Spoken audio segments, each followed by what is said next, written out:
mulai jenderal, profesor, doktor, mau jenderal coklat, jenderal hijau, jenderal apa bisa diatur sama dia. Profesor, doktor bisa diatur sama dia, tapi mengatur tiga orang ini nih nggak bisa. Hah?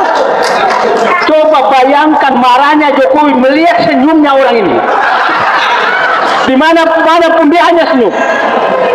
Coba melihat topi beliau ini marahnya kayak apa. Kalau beliau ini lihat tangannya begini, Jokowi kayak apa melihatnya dia. Kalau beliau lihat mereka udah lari Jokowi. Jadi kalau ini banyak sekali orang menyatakan, kenapa Anda tidak kaget? Ya saya nggak kaget lah. Saya pikir hari-hari ini Pak Jokowi pasti lagi pusing sekali.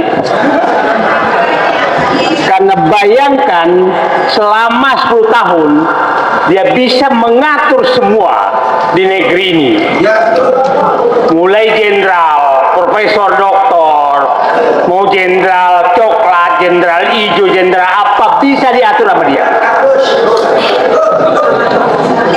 Profesor, doktor bisa diatur sama dia, tapi mengatur tiga orang ini nih nggak bisa. Hah? Coba bayangkan marahnya Jokowi melihat senyumnya orang ini. Dimanapun dia hanya senyum. Coba melihat topi beliau ini marahnya kayak apa. Kalau beliau ini lihat tangannya begini, Jokowi kayak apa melihatnya dia.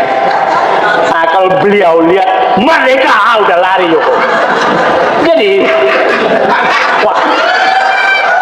kalau ini banyak sekali orang menyatakan, kenapa Anda tidak kaget? Ya saya nggak kaget lah.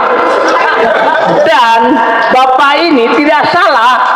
Yang salah tuh yang percaya sama dia gitu.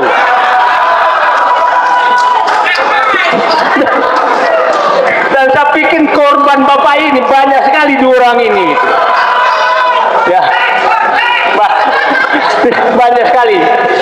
Ibu dari Lampung ini salah satu korban juga.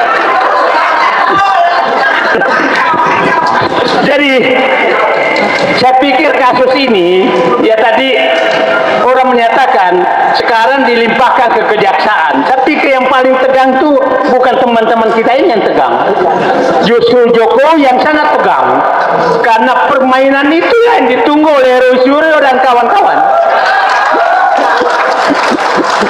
Permainan di lapangan terbuka, bukan dalam lapangan yang bisa diatur-atur. Nah, masuk kejaksaan, masuk ke ruang pengadilan, maka itu masuk ke lapangan terbuka.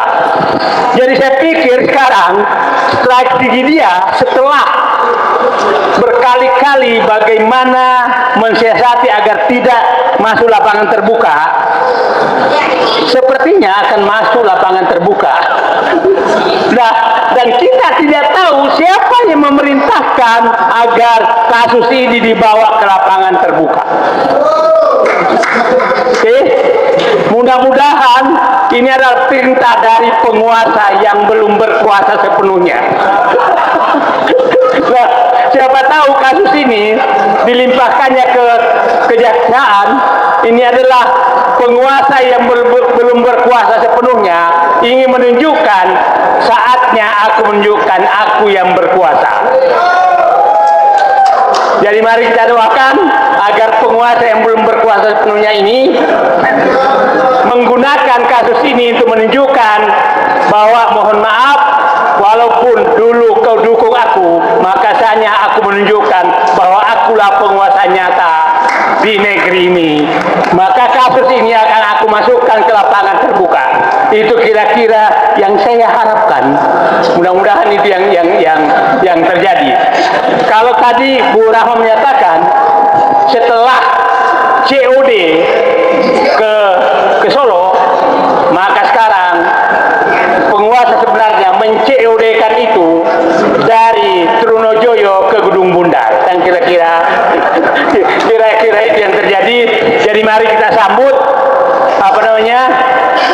permainan bola yang sesungguhnya di lapangan terbuka, di ruang pengadilan. Dan silahkanlah teman-teman semua yang menyatakan ada jasanya, ada yang menyatakan ada asli, ada palsu, silahkan buka di ruang terbuka. Dan saya pikir Bung Roy Suryo dan kawan-kawan insya Allah siap menghadapi. Jadi ya mudah-mudahan beliau tetap sehat, karena semakin hari saya lihat semakin semakin tegang.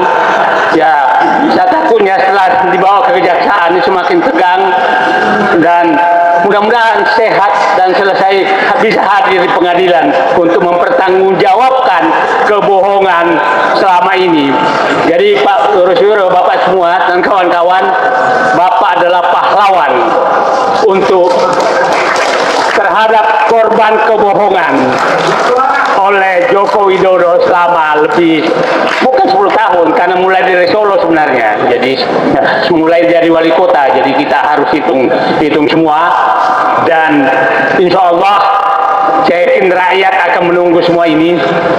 Dan mungkin ini aneh tapi nyata nih, ini adalah kasus yang terlama ya. Rahmat tahu bagaimana biasanya suatu berita itu hanya 2 minggu 3 minggu, ini udah 2 tahun lebih, dan nggak tuh kurang-kurang. Artinya publik memang menunggu sekali.